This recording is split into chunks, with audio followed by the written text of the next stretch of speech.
शैतान बहू। शैतानी ऐसी चीज है जो एक बार घुस जाए तो निकलती बड़ी मुश्किल से है।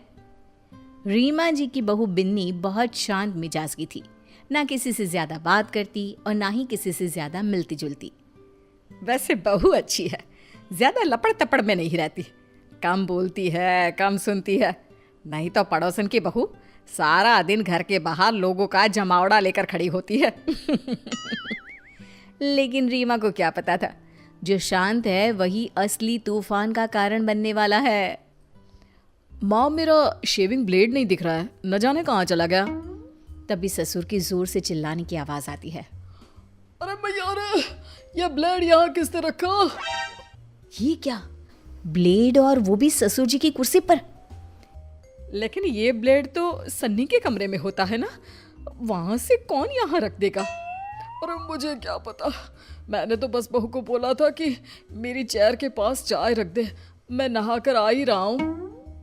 अरे नहीं देख पाई होगी वो ब्लेड, वैसे भी आपने भी तो नहीं देखा ना, और बैठ गया ना उस पर, क्यों? हाँ ये तो है। लाइए पापा, अब ब्लेड मुझे दीजिए, मुझे शेविंग करनी है। बस अब क्या था, बहू बेचारी से बनकर घर में रहती, लेकिन कोई ना कोई खुराफात करती ही रहती।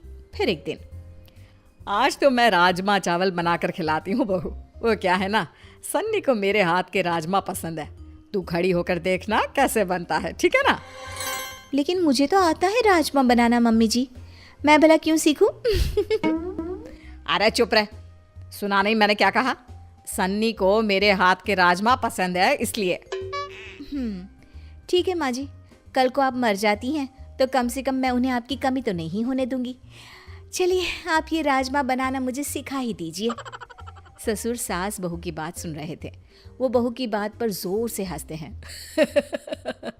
रीमा, दो जवाब बहू की बात का।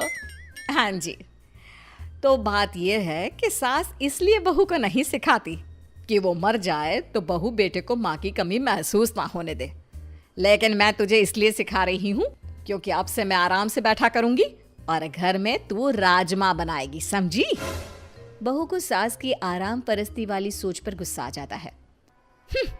बड़ा ये आराम करे, ये मलाई खाए, ये पार्टी करे, और मैं नौकरानी। अब बताती हूँ कि कैसे बनता है राजमा। सास तो राजमा बनाकर चली जाती है, बहू जल्दी से खुद किचन में खड़े खड़े ही खाना खाती है और फिर बचे खाने में ढेर सारा मिर्ची पाउडर डाल देती है। मेरा तो पेट फुल, अब पता चलेगा कैसे बनता है राजमा। सन्नी आता है और माँ प्लेट में बेटे को खाना देती है, लेकिन ये क्या, जैसे ही वो खाना खाता है, माँ पानी, पानी नहीं, चीनी, अरे चीनी भी नहीं, रसगुल्ला, माँ रसगुल्ला दे दे, बहुत तेज मिर्ची डाली है। हैं, ये क्या हो गया, मैंने तो थोड़ा सा मिर्च पाउडर डाला था। तभी दिखावा करती बहू भी वहां आ जाती है। माँ जी बहुत ज्यादा भूख लगी है, जल्दी से खाने को कुछ दे दो ना। ये रुको, मैं खुद ही ले लेती हूँ।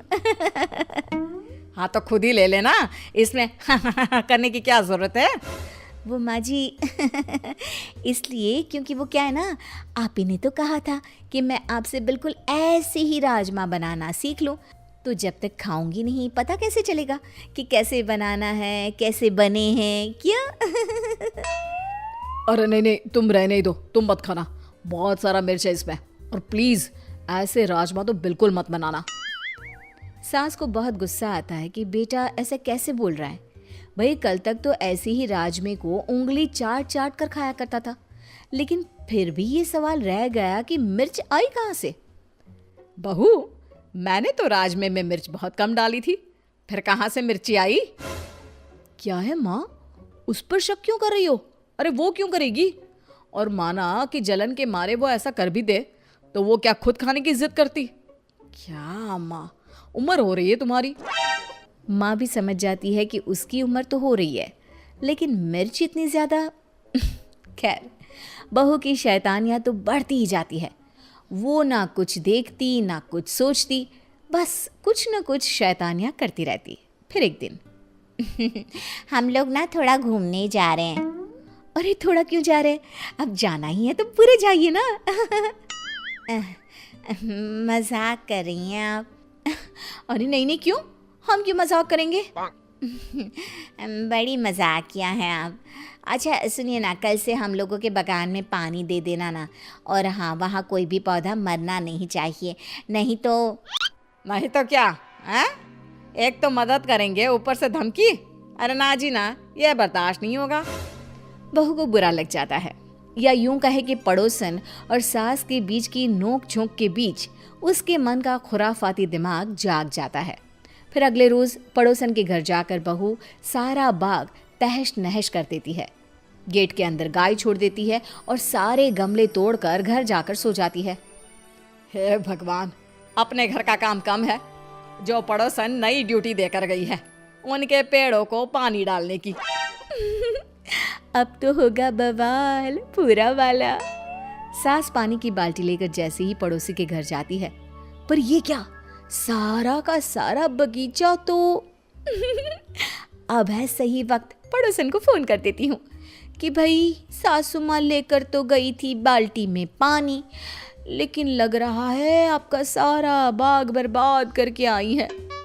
बहू पड़ोसी को फ़ोन कर देती है, वो सारा दोष सास पर लगा देती है और फिर, आपने तो कल ही देखा था कैसे सासू माँ ने आपको कहा था।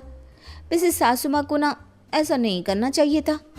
हाय रे, रीमा ऐसी निकलेगी मैंने तो सोचा ही नहीं था। ये तो बहुत गलत बात है रीमा जी की। मेरा तो सारा बाग ही बर्बाद कर दिया। आती हूँ तब खबर लेती हूँ तेरी सास की। हाँ हाँ आंटी जी, और क्या, लेकिन ध्यान रहे मेरा नाम ना लेना। वो क्या है ना, मुझे तो उनके साथ ही रहना है। मैं तो बस आपकी शुभ चिंतक थी तो बता दिया। हाँ बेटा, उसकी ज़रूरत ही नहीं पड़ेगी। लेकिन ये क्या, 2 दिन बाद पड़ोसन जब रमा के घर में आती है तो पूरे गुस्से से लाल होती है। मज़ा आ गया, आज तो सासू माँ की ऐसी की तैसी होना तय है। लेकिन ये क्या, पड़ोसन तो सास को छोड़ बहू को खूब डांटती है। अरे क्या हो गया, आपका बाग खराब था तो मेरी बहू पर गुस्सा निकालने की जरूरत क्या है? वाह, बहू फोन करके सास को फंसाती है और सास बहू को बचाती है। बहू को अपनी गलती का एहसास तो हो रहा होता है, लेकिन पड़ोसी को बहू का खेल कैसे पता चला ये सोचकर वो हैरान होती है। मेरे घर में सीसीटीवी कैमरा लगा है, समझी? मुझे तेरा खेल तभी पता चल गया। बहू, तुझसे ये उम्मीद नहीं थी, मुझे माफ कर दे सासू माँ।